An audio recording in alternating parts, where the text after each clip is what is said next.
Stamper, it's Kim from StampingImperfection.com. Welcome to my craft room.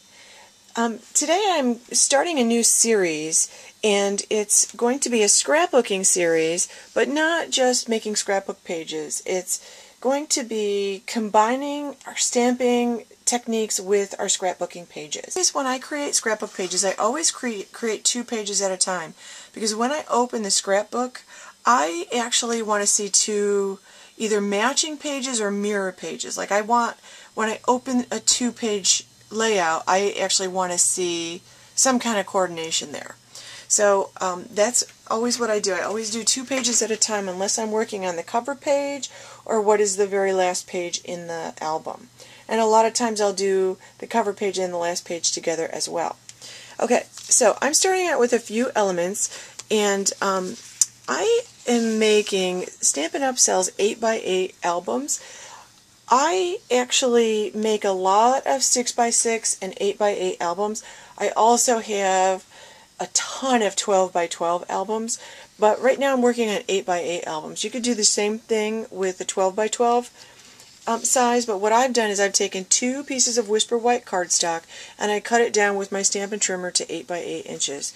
This is kind of a nice size, but you aren't going to fit a ton of pictures. However, it is perfect for doing some of your stamping stuff, and it's generally more of a contemporary look. Like, I like 12x12 pages because I can put a lot of pictures on there, and I don't have to feel bad about cutting down the pictures or anything like that. I never feel bad about cutting down pictures anyway. So I have 2 pieces of Whisper White. Then I took a piece of Crumb Cake, and I actually cut this to be 8 inches wide, and then I cut it in half at 5.5 inches. So that's where these 2 pieces came from, and that's actually what I'm going to stamp on. I also took a piece, one of my favorite pieces of the T for 2 designer series paper from the spring catalog. I love the back, and I've been using the back like crazy, but boy, this is really great. This side is really great for scrapbooking. I'm going to use, one of the colors in this designer series paper is Marina Mist. So I'm going to just design this for one photo. And this is cut 3x4. This is cut 3 1/4 by 4 1/4. You adjust that for your photo. I'll be finding photos that will actually fit, and I will cut my photos down to fit on this mat. That's what I usually do. Then I have a piece of Print Poetry scrap designer series paper that I used with my scallop border. I'm going to start by first adhering this down. I'm going to start with my stamping. So I'm going to adhere the designer series paper to the edge of the cardstock. So now I want to do a little bit of stamping, and I have a ridiculous number of stamp sets. Ordinarily when I design something, I try to design it so there are very few stamp sets involved, so that if somebody wants to copy what I'm doing, they don't have to go through a ton of stamp sets. But what you need to do is you need to go to your stamping set stash and pick out some with your favorite sentiments. And what I'm going to do is I'm going to pick one that gets stamped in Whisper White so it stands out, and the rest of them are all going to be stamped in Crumb Cake, because this is Crumb Cake cardstock. So I want one of these to stand out, and then I want the rest of them to kind of blend in. Using my Whisper White craft pad, and this is a craft ink, not a dye-based ink, not our classic stamp pad dye-based ink. So this one actually is going to take a little extra time to dry, so I'm going to be careful with the image from this. There.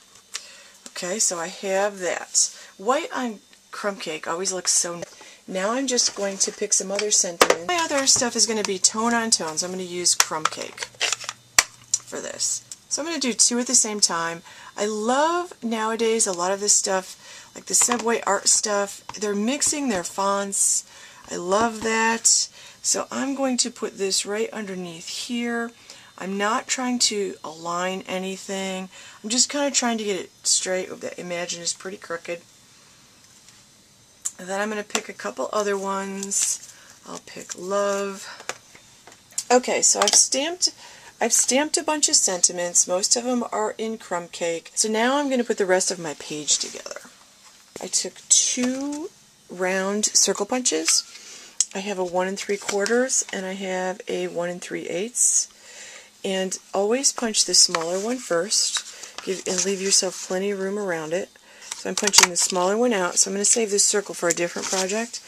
Then I'm going to take the larger of the 2 punches, go like this, and make a little frame.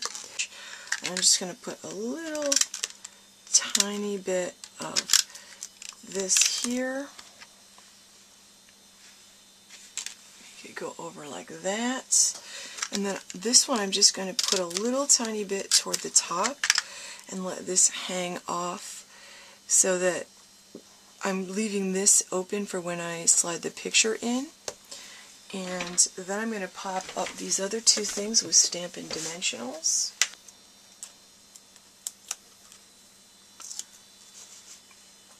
Okay, I'll put this up here. Again, I want to... Now, for the washi tape, now, I like that these are stripes and that there's one of the this and that washi tapes is a gray stripe. So I'm just feeling for the end.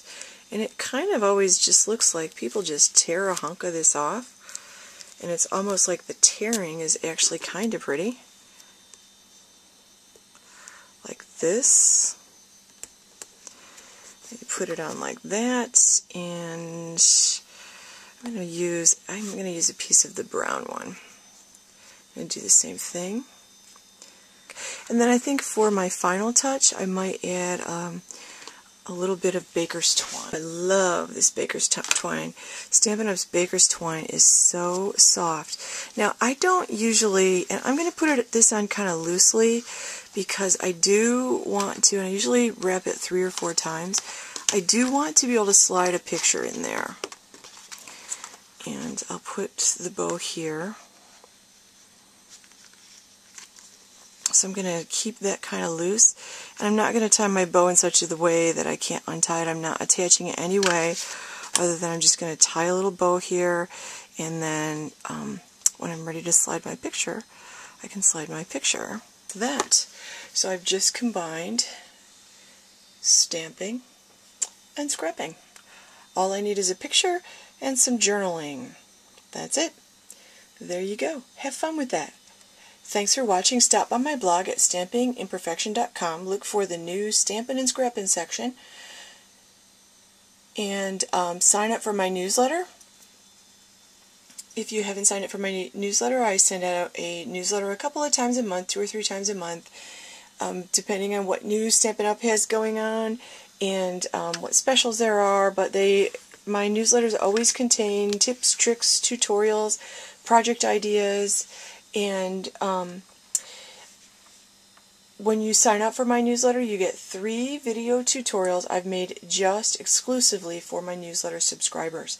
So stop on over, and if you're looking for a way to get stamping and scrapping supplies while getting free online classes, check out my virtual club. So thanks for watching. Stampingimperfection.com.